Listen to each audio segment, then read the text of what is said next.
Mongolia is one of the cradles where humans have lived for long, and nomadic herders manage to live in harsh climates for 4 seasons of the year and continue practicing pastoralism. Since at least 12,000 years ago, hunters and nomads have inhabited Mongolia's territory as well as the steppes and mountainous regions of Eurasia, and domestication of animals began 5,000 years ago.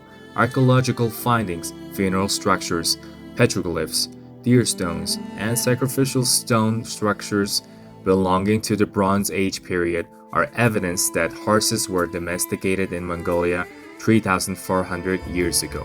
And since then, they have been used for pastoralism, trained for riding, and became part of the vigorous development of nomadic civilization.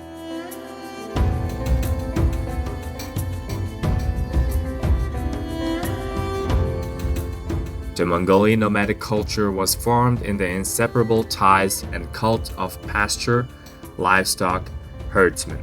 In order to fatten their livestock and maximize their benefits, those herdsmen migrate year-round to select pastures rich in nutrients, which is the basis for the formation and development of the nomadic culture. Herdsmen chose their winter, spring, summer, and autumn pastures in combination with the characteristics of the 4 seasons and created a unique distribution of grazing land.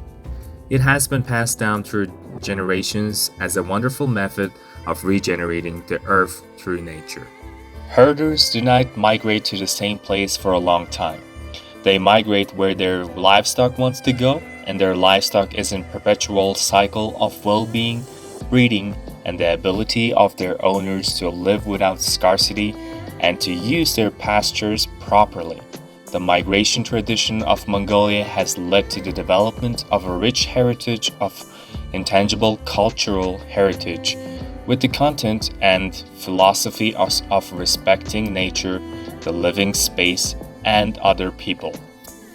The pastures are divided according to the season: summer, spring, fall, and winter, based on the amount of grass and when the grass is sufficient to eat, which is often determined by geography, climate conditions, and season.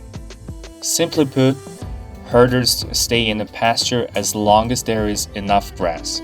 The spring, haurcha, and autumn, namurcha, encampments are typically the most temporary. Summer encampments, zoslang, will usually have semi-permanent structures such as milking pens and hitching posts. The winter encampment, ovuljo, is always the most established, with shelters for animals, storage huts, and corrals. Often in the summer, herders leave many possessions behind because they travel in smaller and lighter gear with as little furniture as possible.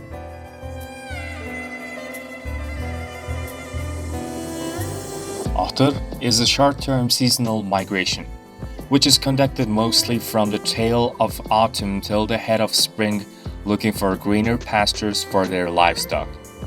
This is when, typically due to overgrazing or lack of rain, pasture is scarce, and one or two members of the family will travel longer distances with their livestock, searching for a better pasture. The spring migration can be the toughest, as the animals will be thin. Since there are so many families living in the otter pasture region during the winter and spring, no family stays in their pastures for very long. Consequently, migrates frequently.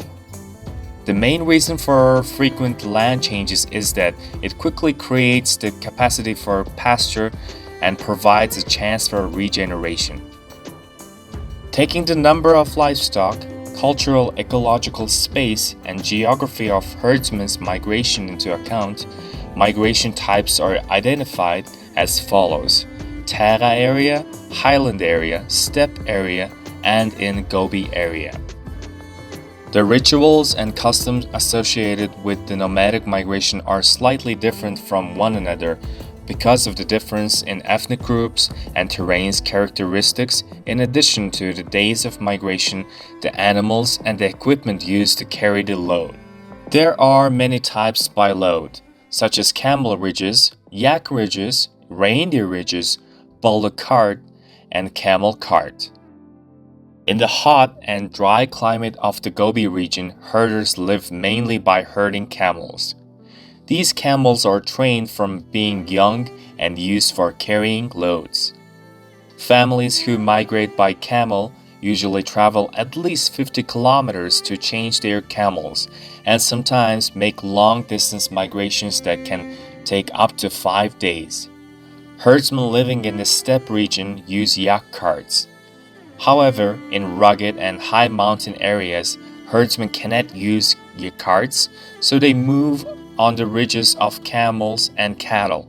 Mongol herders train camels, horses, and yaks from a very young age for transporting kids, pregnant women, and elders. During the migration, these trained animals get missions from herders to safely transport kids, pregnant women, and elders to the new pasture. For instance, when kids are being conveyed in the basket fastened on the two sides of animals.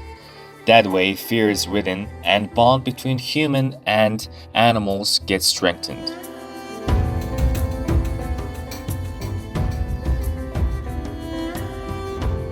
Mongolian herders decide the moving pasture in accordance with the lunar calendar. In the Mongolian lunar calendar, there are favorable and unfavorable days according to the combination of elements earth, air, fire, and water. Herders look at the lunar calendar to look for a suitable, positive, and auspicious day on which to move their herds.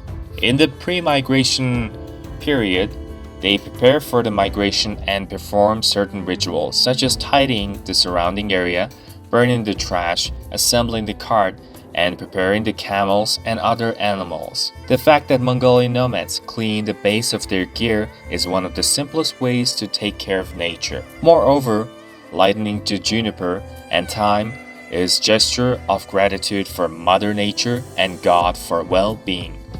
In addition, the wife wears her best clothes, rides a horse, and carries a veil. It is an expression of respect for Mother Nature. On the migration route, nomads are welcomed by herders and offered tea and dairy products. It is called migration tea greeting.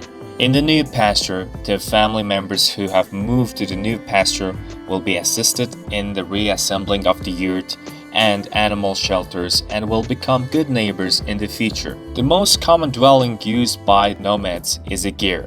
The Mongolian ger takes less time to reassemble, and in addition to having good thermal insulation, the main wood of the house, such as pillar and wall, is light so it does not bother the pack animals when moving for a long time. Worship practices and rituals that honor Mother Nature are connected with migration.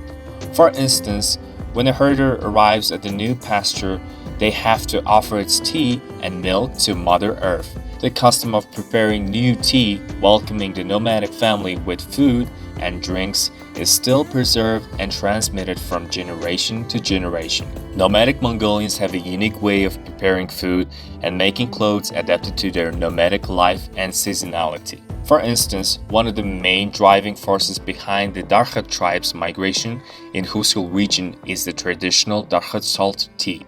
Local salt cures gastrointestinal diseases and supports the immune system. Therefore, it is said that one who drinks Darkhat salted tea does not feel the pain, hunger, and cold on the migration route. The nomads who live in the steppe region melt the drills, stir flour, and mix oil to relieve fatigue after migration.